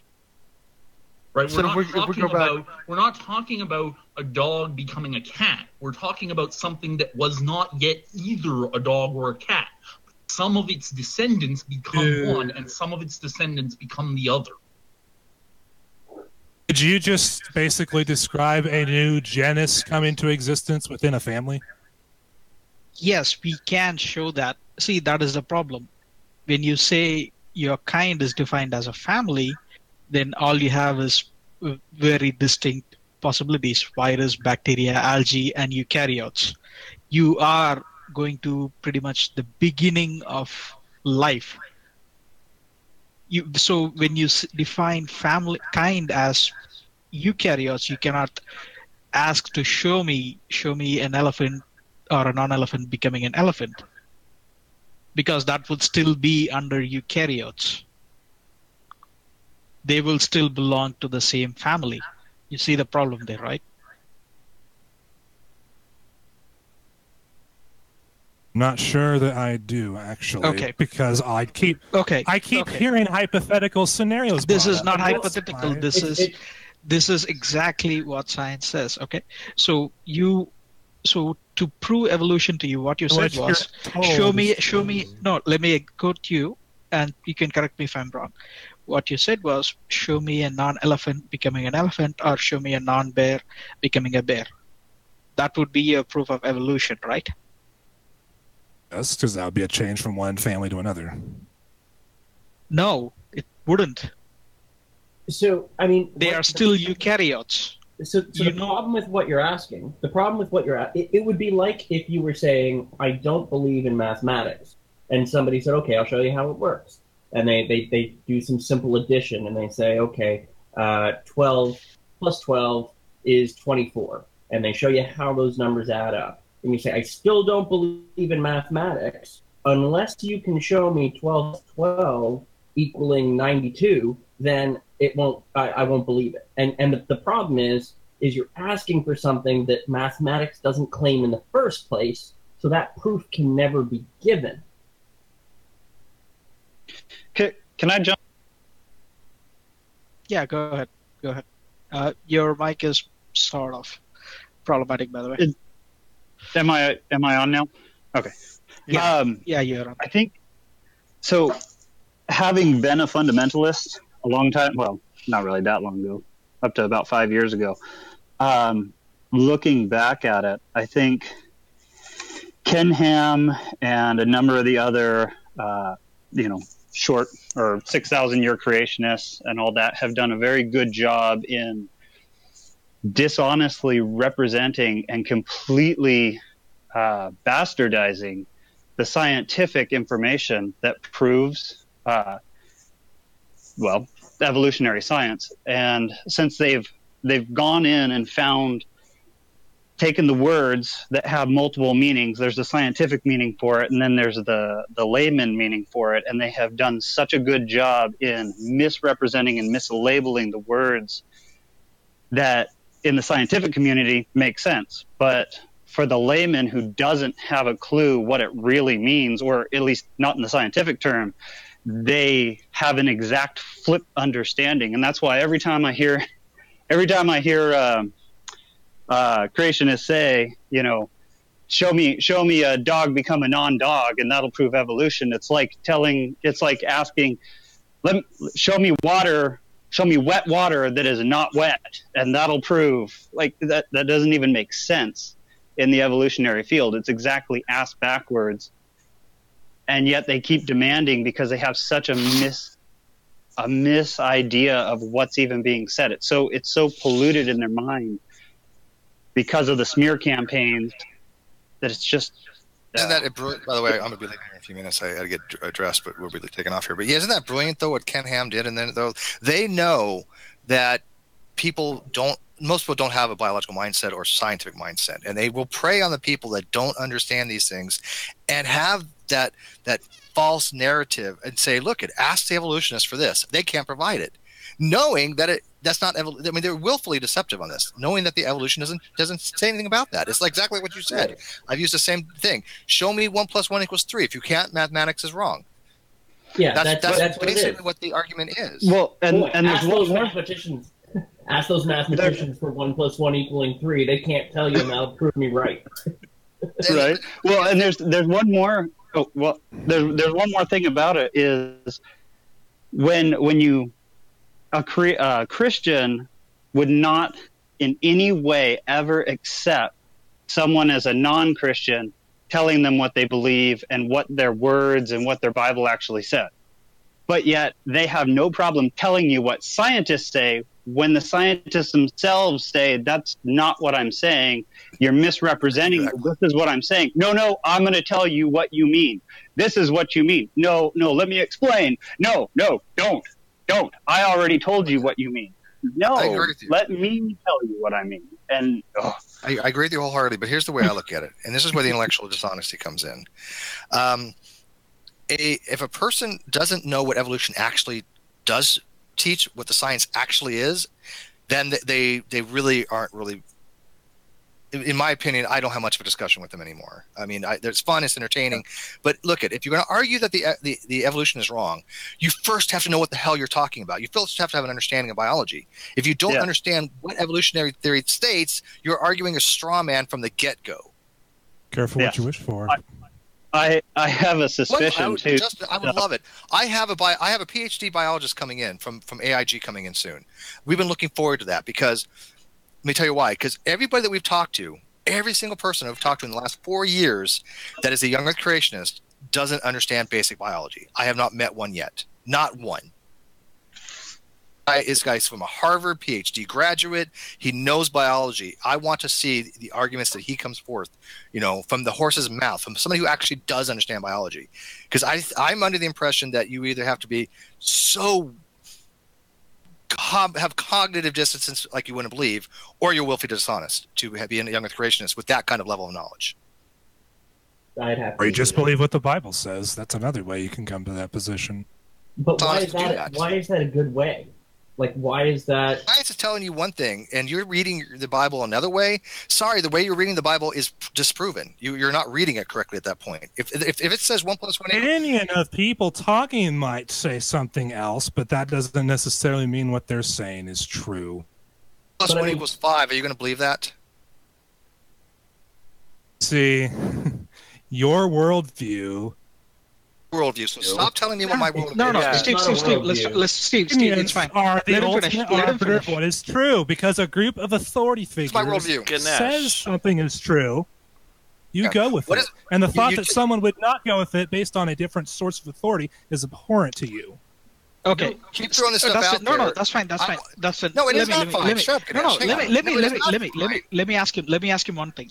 I want to know, what is my worldview? He keeps telling people what their worldview is. I don't think he knows what it means. What is my worldview? Clear that you were not a younger creationist, but that you were not a atheist. You were basically a theistic evolutionist.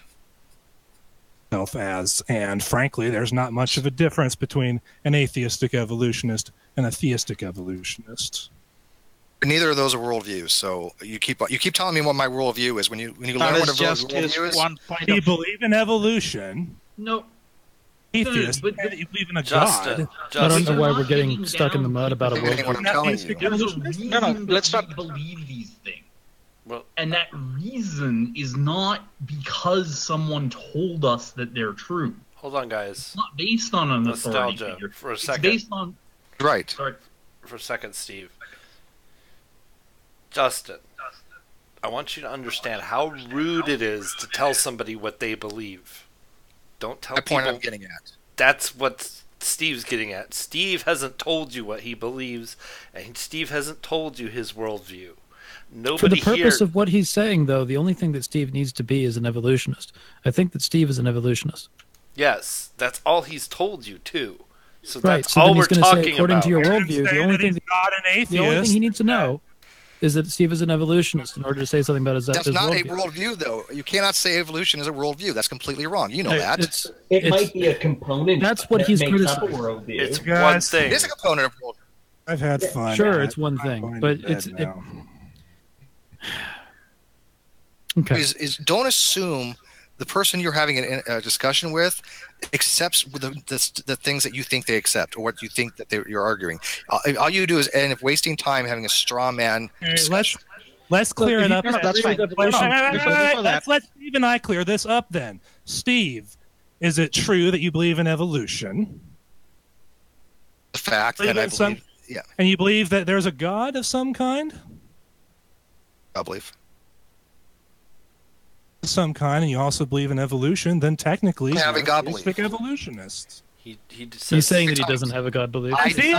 Theism doesn't necessarily mean God of Bible. Steve, God you of keep cutting Islam, out when you say I don't. Particular God. So you're not you just say theist. God belief. So anyway, Steve does Ocean, not have God you're belief. not helping. Justin, Yes, I am not. believe me, because he's trying to.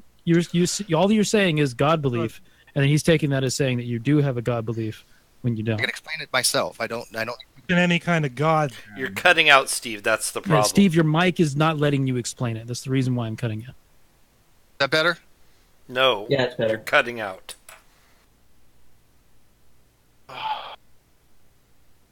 Some days I just want to die. Yes. There you go. Are you back in now, Steve? Believe in a God of some kind. How about that? Better? That's much better. That's better. Okay, so Justin, real quick, let me explain give you my position, then you can go from there, so you don't have to keep guessing. Okay? I am not a theist. I am not an atheist. I'm a temporal agnostic. I do not have a God belief, but I do not hold the position that I believe that God exists, and I do not hold the position that I believe that God does not exist. Agnostic. He's an agnostic evolutionist. Agnostic evolutionist. I won't even put them together. I'm an agnostic, and I believe in. I know evolution is a fact. Two completely different things. But I'm not. There's no such thing. I don't put it as agnostic evolutionist. There's no such thing. There's two different things. Now that I know that you're agnostic, or you're an agnostic evolutionist, I will apologize for saying that you were something otherwise. This bugs me. You don't listen. I agree with Justin on this one. You're wrong. I'm trying to repeat back. That's like saying, and I'm evolution. From the perspective of the conversation. The perspective of the conversation, Ocean either gets it right or he doesn't. So I want to make sure that my position is not malformed. Okay, period. You are what's dishonest about that is when he's using agnostic evolutionist to describe your position. Okay, because is there any part of that you disagree with besides the label itself? Yes, agnostic is an epistemic modifier. Agnostic evolutionist would be I'm not certain about evolution. I am certain about evolution. No. He's not implying that. That's not what I'm. That's not what I'm trying to imply. Yeah, but I don't. I object to the word in the way they're being used. Why can't you go by what I'm saying? But you're objecting to a meaning that he's not giving you. Yeah. It doesn't matter what he's getting. He's saying agnostic evolutionist. He's saying agnostic as far as your theistic position and evolutionist as far as your position on evolution. That you support evolution. You are from a theistic perspective agnostic, and from an evolution position you support evolution. Is there anything wrong with that description of you, Steve? You can't throw them together. I'm not an agnostic I don't know why it's a problem. Well, you don't have a problem with me putting a term to describe what you just said. Can I help? Can I help? I might be able to moderate it. I think. Please, Fox, explain to him what I'm trying to explain because Ocean's not getting it. Yeah, it's the fact that I get what you're doing. I just disagree with it. Everyone's hearing it on air. Conversation by disagreeing with it, Steve. Well, I think the problem he's having is that people can't hear the comma between the two. He's using the two words about two different subjects without putting the clarifier agnostic as opposed to your God belief. Yeah, because I'm not saying he's agnostic about evolution. Yeah, he's not saying he's agnostic about evolution. I don't think that he's ever that this You're never happened. That you're an agnostic and an evolutionist. There you go. Yeah, very good. There we go. Yay. Not have a proper. It's that's what I've meant the whole time, and that's what I've understood. Let's drop it. He's never meant anything different. Yeah, I don't object the way he puts it the whole time. So I can now apologize for calling you a theistic evolutionist. Let them talk now, please. Stuff. Yes. As for calling you a theistic evolutionist and an atheistic evolutionist, because now I know that you're an agnostic and an evolutionist. Term evolutionist, but I'll accept it. It's like I'm a gravitationalist because I accept gravity. Yeah, it's a word. Evolutionist is a real word. Don't get me wrong, but it's just a silly word. But yes, I'm an evolutionist. But I don't go around saying I'm an evolutionist. It's like saying I'm a gravitationalist. Yes, I know evolution happens. It happens daily. It's happened for 4.5 billion years. Gravity and evolution are two totally different things. Sorry. Yes, I understand the difference. Trust me. I do know there's a difference. And they're comparable. They're not. Nostalgia. I have Let had them these talk. subjects in college. Yeah. The difference. Actually, I have to do some things before I go to bed because I got a really early work shift. Well, thanks for joining, Justin. Thanks for joining. We appreciate it. We really do. Yeah. Thank you for being here. Yeah, I appreciate listening to you. There are a lot of people who discouraged me in my own camp from even participating in this, but I had a different idea than they did. Well, and it's always good to have your ideas challenged at least, and we do appreciate you coming in to have that happen.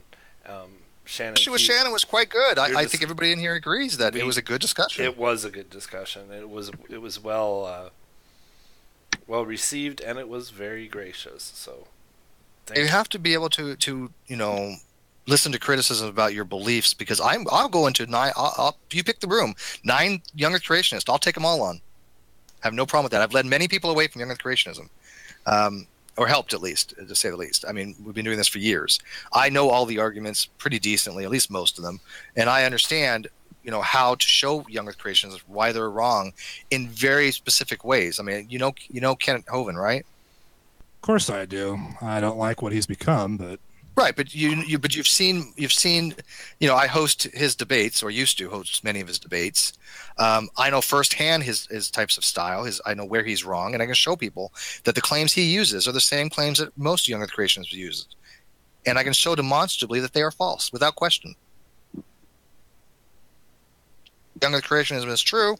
I'll take that challenge. Show me. I'm down. Give me 9 young Earth creationists, and they can all show me that young Earth creationism is true and change my mind. Go ahead. My main problem with Kent Hovind is that he has proven himself to be a very unrepentant adulterer, to the point where he's basically bragging about it on his YouTube channel.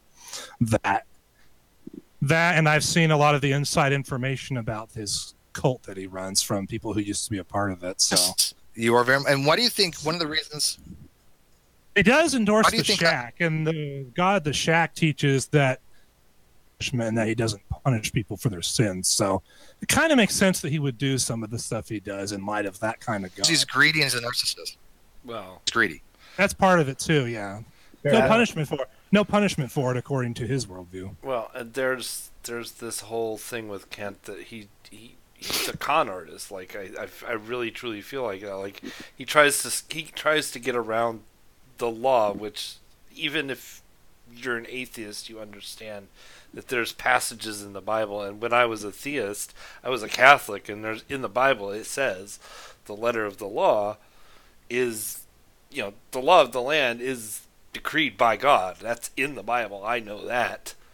And he kind of does things to kind of get around it, and they're serious things, and he went to jail for that, and now he's still trying to get that. He's like, that shouldn't have happened, and that's an unfair law. Well, it was a law at the time, and I don't think it's particularly unfair. The vast majority of the stuff that you know about young Earth creationism comes from only a handful of primary sources. He's one of those primary sources.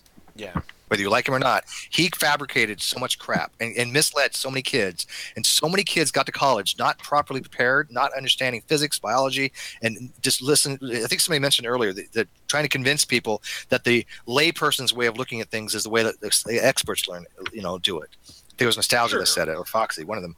And they're right. No, they're exactly right. That, but it's also the failing. That's only sort of Kent Hovind's fault.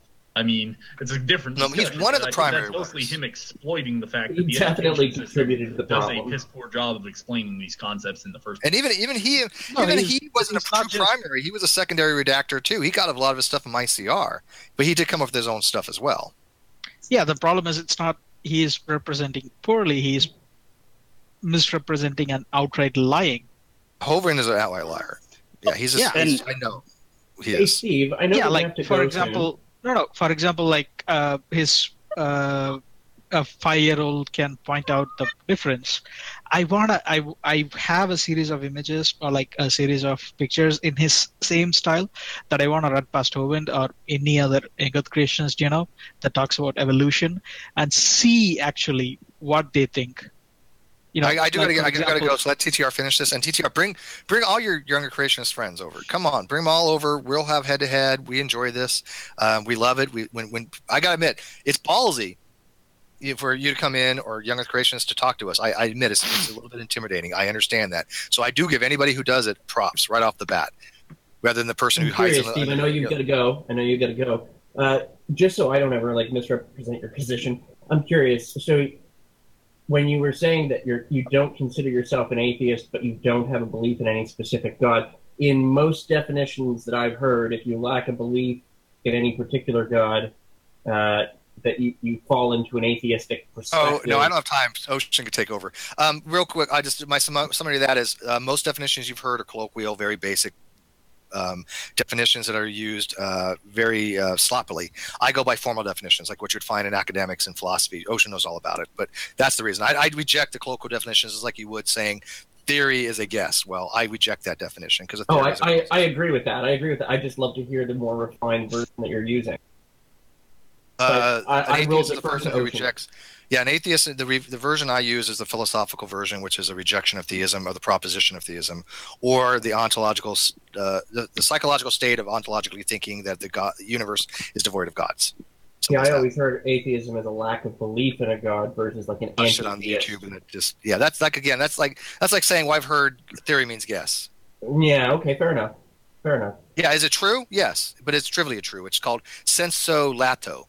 And sensu lato is basically a broad definition. I use sensu stricto or sensu strictissimo, which is a very, it's like, for example, the word heat in physics means something very specific. It means to transfer energy from a higher concentration to an area of lower concentration. That's the definition I use. Now, are there other definitions out there? Yes. Are there a lot of physics definitions? Yes. But that's the definition I learned in nuke school. That's what I go by. And it works. But nobody says heat as something like, oh, this room stores heat, because that's impossible in physics. You cannot store heat. So would it be fair to say that colloquially you're an atheist? In a colloquial definition, I'd be an atheist, yes. Okay, fair enough. Fair absolutely. I was just trying to double check to make sure I was understanding. Colloquially, the theory of gravity is just a theory, is just a guess colloquially, so it's trivial distinction. Yeah, no, fair enough. Well, no, I don't think that's a fair comparison. It's a little different definition. Whereas what he's asking is, do you fall under the colloquial definition? The theory of gravity does not fall under the colloquial definition of theory. Yeah, neither does evolution. But the argument is, should we use colloquial definitions in lieu of more precise ones? And I agree. I think that's the better question. right? At the end of the day, that's a better question. So I don't care if somebody wants to use a colloquial definition. It makes no difference to me. My only argument is don't label me by your preferred definitions. If you want to do that, label yourself that, but don't label other people. I won't label you a theist. I won't label you an atheist. I won't label you an agnostic. Even if I think that you fall under agnosticism, I'm not going to call you agnostic. Just like if you think I'm falling under atheism, don't call me an atheist.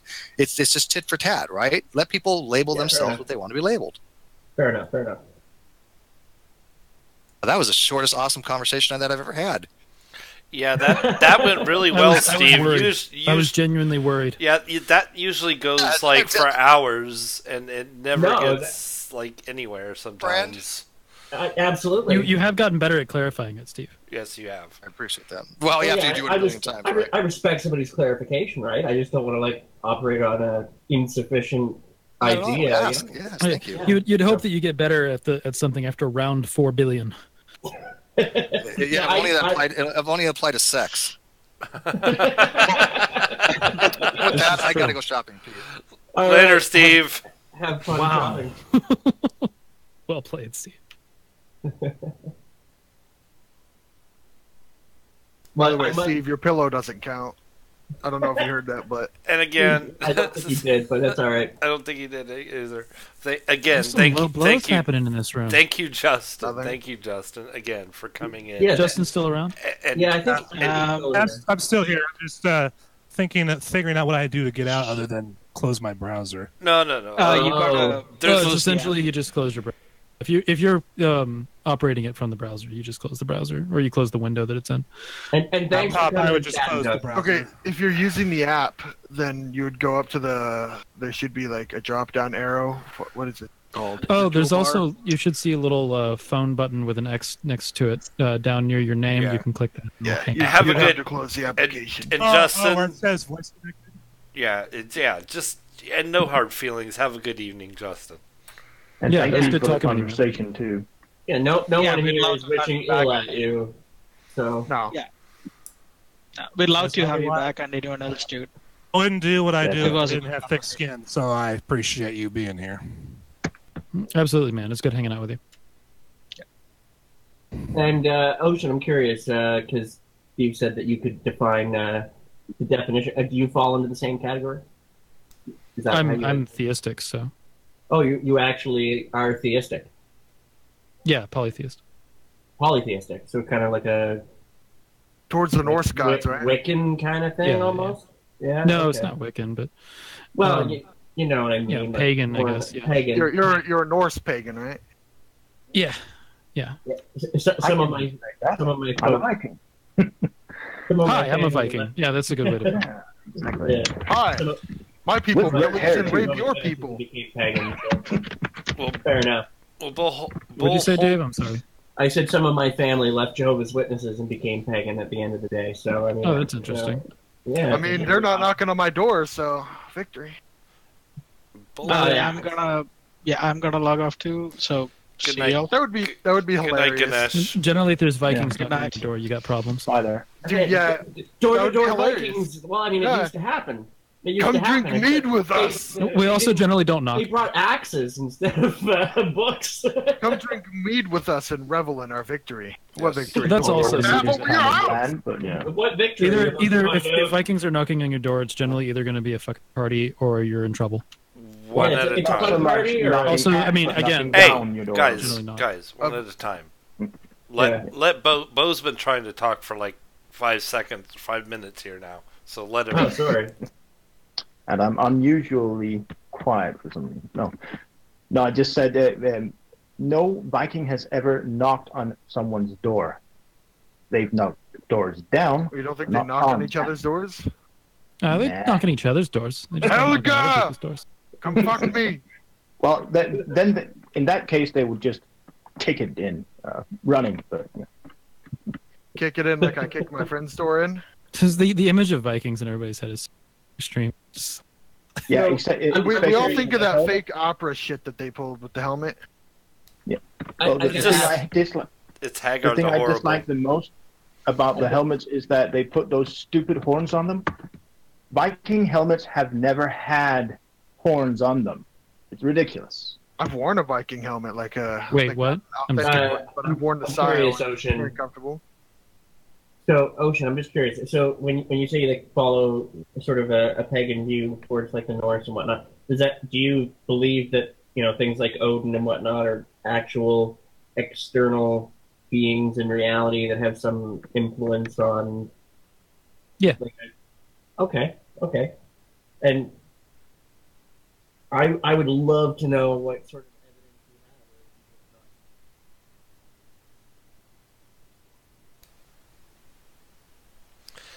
have. And I want to thank you all for tuning into this wonderful after show. Steve has left. It's been running almost 2 hours now. And I have to do that wonderful thing that we all do 5 days a week, hopefully, and that is work in the morning. It has been wonderful to have you all here this evening. And let me pull it up and stop streaming. And you have a wonderful